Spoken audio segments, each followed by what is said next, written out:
ஒரு சமுதாயத்திலே குறிப்பிட்ட மக்கள் நல்லவர்களாக இருக்கிறார்கள், அல்லாஹ்வை வணங்குகிறார்கள், நல்ல கொள்கையோடு வாழுகிறார்கள். அதே நேரத்தில் ஒரு கணிசமான மக்கள் அல்லது ஒரு குறிப்பிட்ட மக்கள் பாவங்களிலும் இருக்கிறார்கள். அல்லாஹ்வுடைய வேதனை வந்தால், அல்லாஹ்வுடைய தண்டனைகள் வருகின்ற நேரத்தில் நல்லவர்களை காப்பாற்றியும் தீயவர்களுக்கு மாத்திருந்தான் என்ற ஆரம்ப கட்ட அந்த நடவடிக்கை இல்லாமல் வருகின்ற தண்டனைகளும் சோதனைகளும் நல்லவர் தீயவர் என்ற வித்தியாசங்கள் இல்லாமல் அனைவரையும் தாக்குகின்ற நிலையைத்தான் இன்றைய காலத்தில் அல்லாஹ்வுடைய தூதர் ஸல்லல்லாஹு அலைஹி வஸல்லம் அவர்கள் சொன்ன ஒரு செய்தியாக இருக்கிறார்.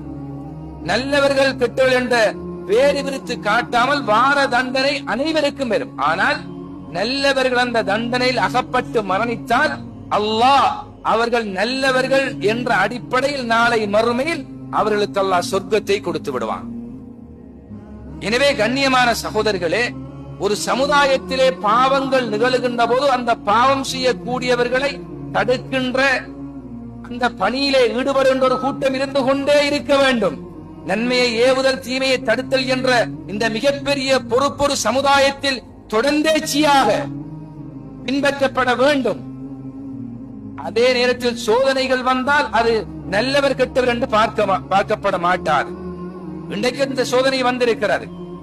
வானிலை அவதான அறிக்கைகள் கிழக்கு அல்லது வடக்கை நோக்கித்தான் இந்த காற்று உருவாகி மிக பெரும் சேதத்தை ஏற்படுத்தும் என்ற தகவல் வெளியிட்டிருந்தது. அல்லாஹ்வுடைய சட்டம் வேறு, அல்லாஹ்வுடைய வல்லமை வேறு. மனிதனால் அந்த வல்லமையை கண்டுபிடிக்க முடியாது. அல்லாஹ் காற்றை திருப்பினால் வேறு திசையின் பக்கம் அது சென்று விட்டார். அதனால் பாதுகாக்கப்பட்டவர்கள் நல்லவர்கள் என்ற அடையாளம் அல்ல. அப்படி நாங்கள் புரிந்து கொள்ள கூடாது. எந்த ஒரு சமுதாயத்தையும் அவர்கள் செய்கின்ற பாவங்களை வைத்து அல்லாஹ் திடீரென்று அழிக்க மாட்டான்.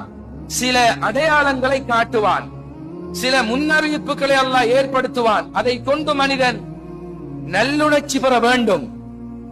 இது ஒவ்வொரு வருடங்களும் ஏற்படக்கூடிய ஒரு சுன்னா. அல்லாஹ்வுடைய தூதர் மக்காவாசிகளுக்கு ஒரு செய்தி சொல்கிறார்கள். அவலா யரவுன் இன்னஹும் யுஃப்தனூன ஃபீ குல்லி ஆமின் மர்ரத்தன் அவ் மர்ரத்தைன். ஒவ்வொரு வருஷமும் ஒரு தடவையோ அல்லது இரண்டு தடவையோ மிக பெரும் சோதனைக்கு அவர்கள் ஆளாக்கப்படுவார்கள் என்று அவர்கள் பார்க்க வேண்டாமா? ஒவ்வொரு வருஷமும் சோதனை இருப்பதாக அல்லாஹ் குர்ஆனிலே சொல்லுகிறான்.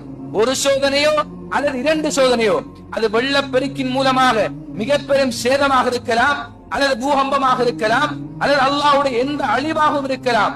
எனவே ஒவ்வொரு வருடத்திலும் ஏதோ ஒரு அடிப்படையில் ஒரு சோதனை வந்து கொண்டே இருக்கும் என்பது ஒவ்வொரு ஆண்டுகளும் நாம் அனுபவித்து வருகின்ற அம்சங்களாகும். அதிலே இருந்து மனிதன் படிப்பினை பெற வேண்டும். சும்மலா யதூபூன், அதை பார்த்து மனுஷன் தன்னுடைய தவறை திருத்தி வாழக்கூடிய அளவுக்கு அவன் தௌபா செய்வதும் இல்லை.